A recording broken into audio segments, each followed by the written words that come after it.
Hi, this is Graphically Alex coming at you with all things fat related. If that's something that interests you, please subscribe. I'd love to have you. And today, we are going hunting. We're going hunting for zombies. Okay? So, let's see what we got. This is Fat Logic, which I like looking at these because there's just so many. And we can really look at the logic or like the we can really look at the actual like the words that people use and that kind of stuff. Let me just close this. Okay, so let's get into this. I'll see if I can classify if this is for future references for clickers. So if I see one, then you'll hear that sound, okay? But we're not there yet. We're not there yet, but we're prepared. Always prepared. Always prepare yourself. Okay. Hi, I've lost 32 pounds in the past year just from decreasing my calorie intake. And it's not drastic enough to make a big change in my life, but I found that the longer it goes on, the less hungry I am and the less need I have to overeat. It's become a lifestyle change and something I enjoy keeping track of. Do you still think I'm doomed to gain it all back? And am I a bad person for trying to lose weight? I wonder, like, who would even ask that? Am I a bad person for trying to lose weight? It's like, gosh, where does that question even come from? My answer to this is it probably has to do with having less insulin resistance, as when you're in a deficit, your insulin does trend downward. It's not as high as when you are eating in a surplus. Your insulin will be higher. So I think that that's part of it. So, yeah, I think that pretty much explains it for the most part. Other than that, you might be getting enough nutrition. If you get enough nutrition, then you're not going to be as hungry. Okay? All right, let's go. You aren't a bad person for trying to lose weight. In this culture, you are a completely typical person for trying to lose weight.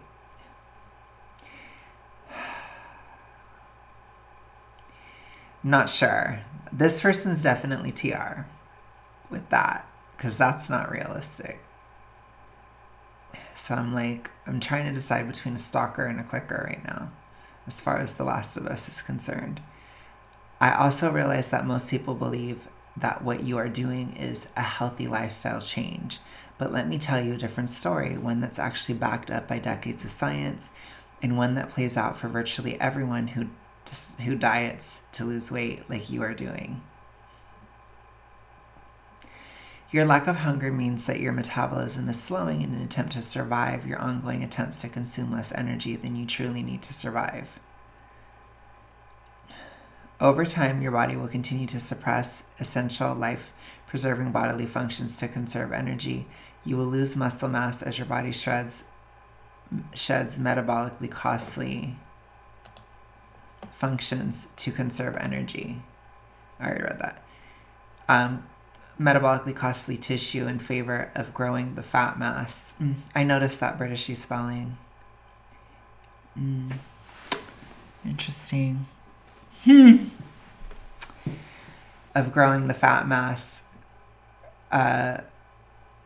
which is helpful in times of stress like famine. Okay, so this isn't true. This is already so wrong.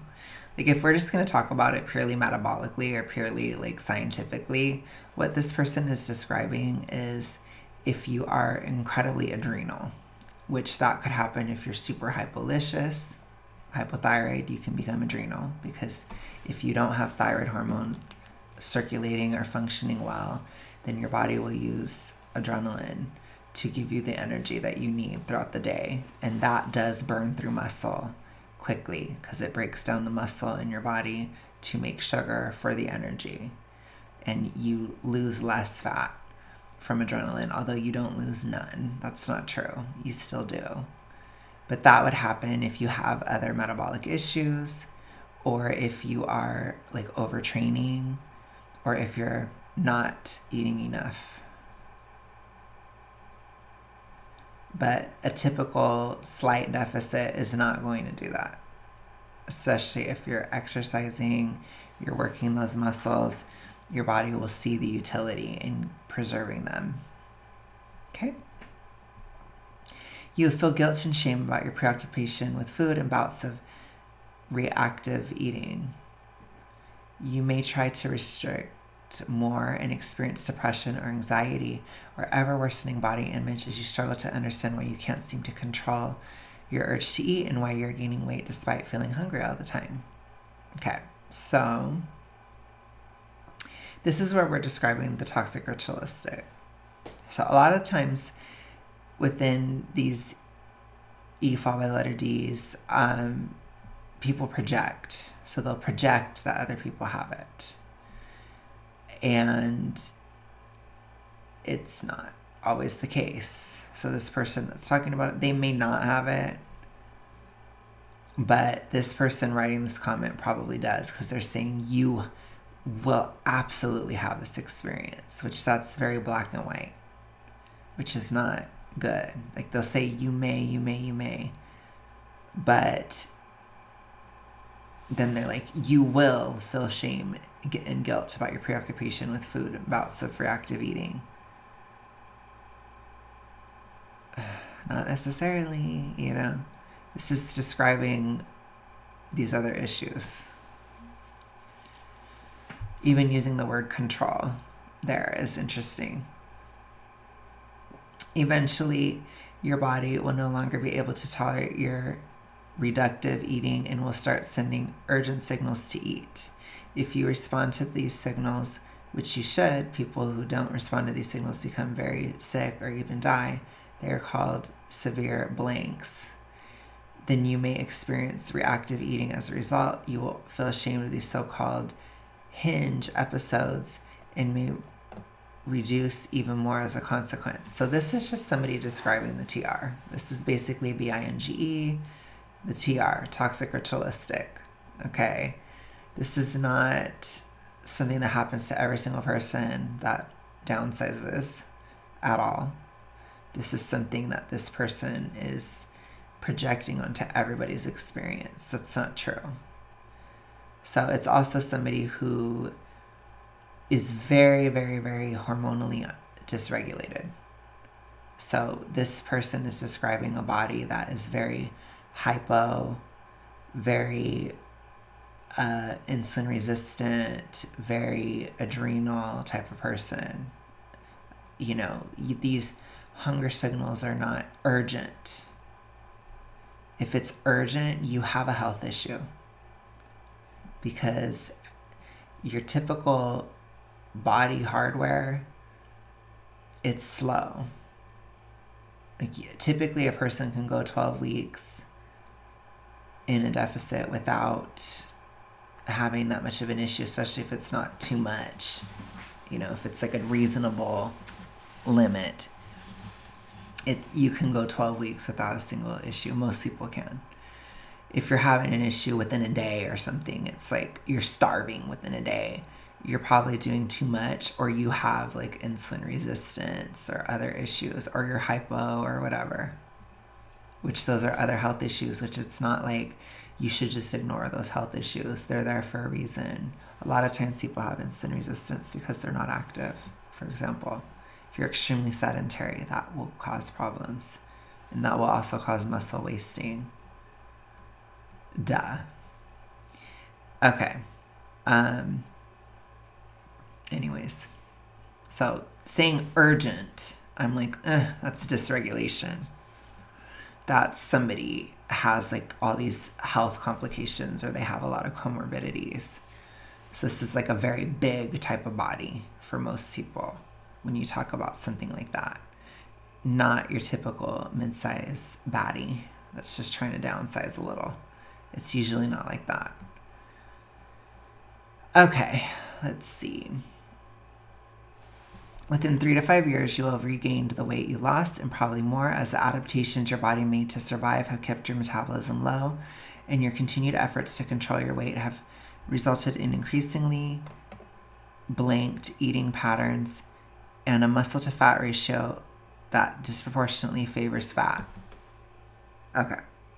So that's not inevitable. That's what happens if you are within the TR, if you are constantly upsizing and downsizing constantly, if you don't exercise at all, if you're not having your nutritional needs met on the reductive side or on the doing too much side of that cycle. If you're doing too much, sorry, I heard something outside. It scared me. Thought I heard a zombie out there. If you're doing all that, then yeah, your body will be like that. However, you can recover your metabolism too. So I don't know where this idea came from that it's impossible, or like you just have to actually take care of yourself, and you might have to take care of yourself for 3 to 5 years if you were in the TR for that long, or like if you're in the TR for a super long time. Like I was in it for like, you know, it was a long time, but I was in it severely from 2009 to 2020. So that 11 years, that's a lot of damage. So it took me 6 years to get to where I am today. But my metabolism isn't drastically slow or anything. It's not the way it used to be. Like I can't eat over 5,000 calories in a day to maintain, but I was very big. But it's like I'm having like 2,800, and I've been going to the gym, building muscle and stuff. It doesn't seem like it's maintenance anymore. It seems like it's becoming something else, you know. I have to be really careful about how I talk about things on YouTube, but my metabolism is speeding up because I'm building muscle. So it's like that happens too.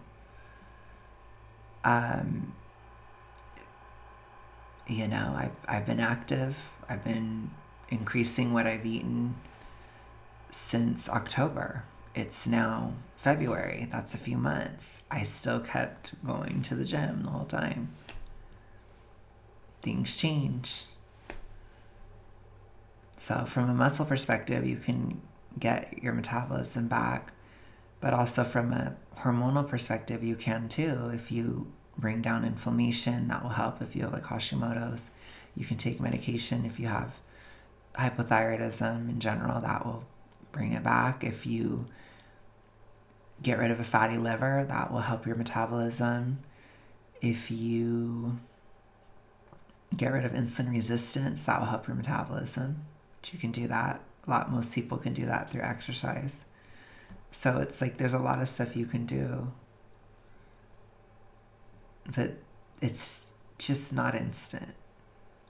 None of that is instant. It can take years, but it can happen. So this person's wrong. If this behavior continues over decades, you may develop stress-induced metabolic disorders like insulin sensitivity or type 2 diabetes. Like I said, the part of that is within our control often has to do with inactivity. That's the biggest aspect of it. You'll probably develop a functional gastrointestinal issue due to digestive atrophy.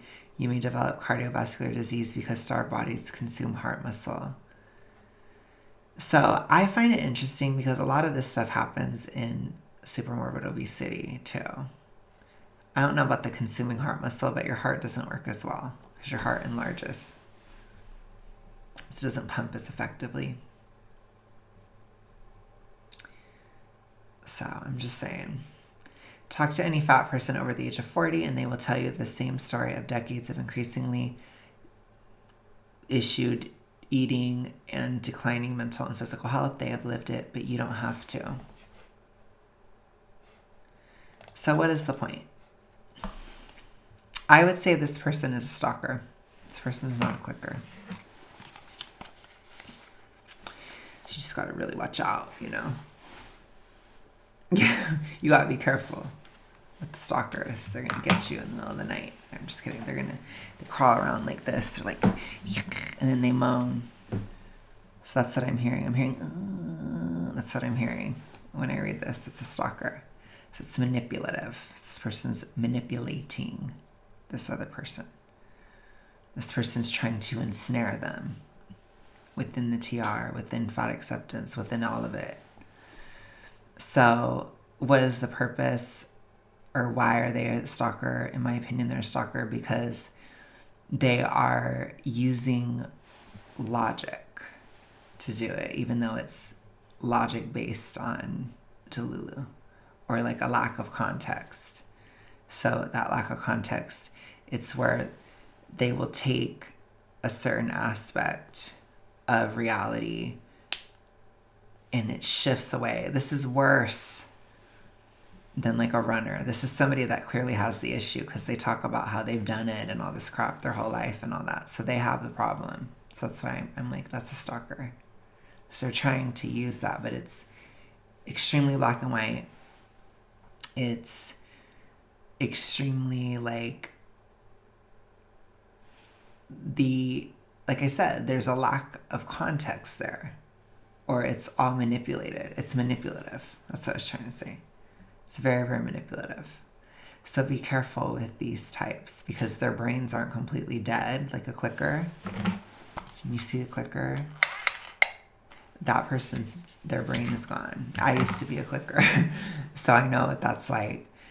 And this person still has that function, so they can still be strategic and kind of strategize and like use logic and that kind of stuff in the way a clicker can't, because the TR has already rotted their brain too far where they can't do this anymore. So this person's more midline within the problem. They're more of a mid-sized princess level of severity, but they're still there. It's still real. So be careful if you see this out there in the wild. Okay, let's see one more. Okay, so interestingly enough, I feel like this post is more of a bloater. So for those of you guys that don't know, a bloater is like a really big zombie, and it kind of like, it creates this whole armor of fungus around it, and then it's like really strong, basically, and it looks chunkalicious, to put it to you that way. I think that the bloaters within fat acceptance, they're the ones that actively promote obesity. They're the ones where it's not just their issue anymore. It's like they want everybody to be that way. And so this statement of just blatantly saying get fat, it's giving bloater to me. So let's go ahead and read it. In accepting and embracing my fat body, I have transformed myself from an unaliving, self-hating, drinking, smoking, fear-driven, blinking shame ball into a happy human who can sit in mountain pose till the cows come home and bliss out in the present moment. So you may ask my advice. Get fat. I promote being fat. Yes, yes, I do. So let's read the caption of this bloater. All the diets, all the years of shame, self-hatred, hiding, I was forever moving further away from happiness and peace. No more. In accepting my body, I am at peace. In accepting the mess, I am at peace. So my advice, get fat, get fat. Be fat, get fat. Be okay with being fat. It's not going to kill you. No, really, it's not. The science says you'll live longer. Oh my God. And may you find happiness. Just a fat girl trying to make a living without working for the man. Intuitive eating, coaching budget price for real folks, and super awesome plus size skirts for fat folks with cool surprise pockets that fit sizes 18 to 40 on Etsy. Yeah, so a bloater is often also going to be more financially motivated, or, that kind of thing. I think a bloater, in my opinion, I was thinking about this today, they're kind of like both. They're strategic and reactive at the same time, which is weird. But I think it's just very context dependent. And I think that there is a lot of that marketing aspect still in bloaters, because as you can see, this person is literally advocating to get fat. This person is quite literally glorifying obesity.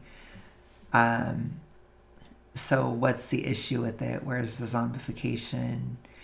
Honestly, the entire post is probably a lie. So I was moving further away from happiness and peace. Okay. No more. I am accepting my body. I am at peace. I don't believe them. I'm accepting the mess. I am at peace. I don't agree. I think that this person, they might feel like maybe a slight bit of relief, but I feel like if somebody says, you're fat, to them it would shatter and then they'd attack.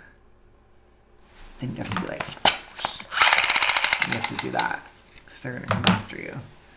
So it's like, I don't, like, I'm not saying you should do that. I don't believe in that. I told you guys I don't. All I'm trying to say is that it's fake. All it would take is firing the shot and it's just gone. So if I was like, science does not say that you'll live longer if you're fat. They're like, no, and it does. It does. And then it's like, no. And I think with the bloater, they'd get mad if you didn't agree. But they would try to like manipulate you. But then eventually they'd snap, basically.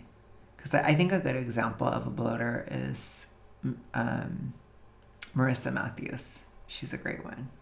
She's a bloater. Absolute bloater. Where she'll kind of say certain things. She'll try to act like she has logic. And then she'll just snap. So I feel like that's the differentiation. I feel like they're kind of worse. So they kind of shift back and forth. Whereas like a clicker is just always reacting all the time, and the stalker is not ever reacting.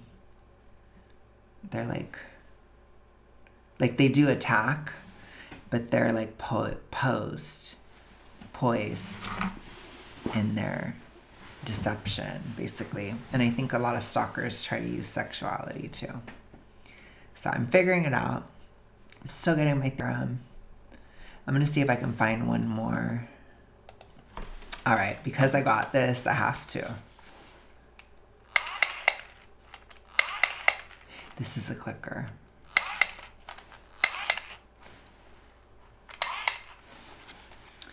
Let's look at the clicker. Are you ready? So remember, clickers are just purely reactive. It's genuinely so disappointing how no matter how much I enjoy someone's art or humor or company or humanity, 9 out of 10, they deeply, deeply hate fatness and fat people, and all of our interactions are filtered through their disgust. Probably my number one obstacle forming connections is a fat adult who loves their fatness. Other people have said this, but it really is heartbreaking to know that the worst fear someone you respect, admire, or care about is looking like you.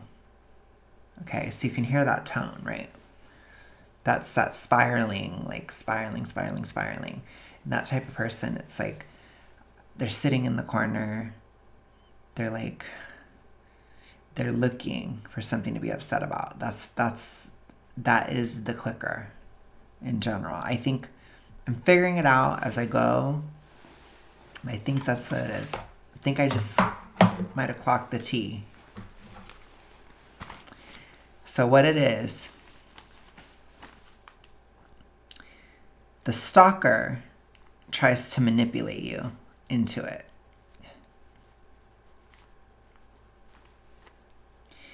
The clicker just reacts to you.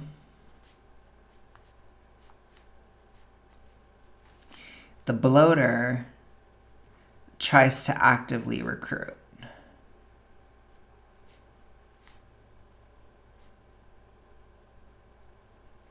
So a bloater will actively try to make you have an EFOB by the letter D.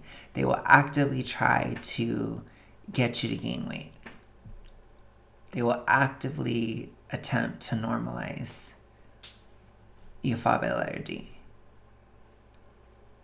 Stalkers, it's not so much that. It's more so like they're trying to manipulate you to not change them or not talk to them about it. Or, they're like, get away from me. You know, that's a stalker. Or it's like they're trying to get money out of you. And they'll try to use sexuality and like these types of things. It's mostly money related, or it's like they're just trying to use you, basically. That's a stalker. Like I said, the clicker, they're just reacting. There's no calculation. There's no ability to plan. It's just like boom, you go for it. Like this person, they're looking for a problem. A clicker is looking for an issue. They're looking. Okay. And then, like I said, the bloater, they want you to gain weight. So they actively push for other people to do that sort of thing, which you'll see that a lot in fat acceptance. A lot of them are bloaters. So now that I think I've figured it out, I'm going to have to figure out how to effectively fight them. So if you guys have any ideas, let me know. I'd love to hear it. How do we deal with these types? And then we do need to figure out how to deal with runners too, which I know a runner. A runner is somebody that doesn't have the TR, but there's somebody that spouts the talking points. It's like a parrot. So they parrot the points and they kind of just spread the message. Okay, I'm figuring it out. Still calculating. I need to see, because I want to do a whole ass video where I do a state of war and we talk about everything, and I'm going to have examples and all of it and show what they look like. But I think I figured this part out. So yeah, let me know what you think. I will talk to you guys again tomorrow. It should be good. See you soon.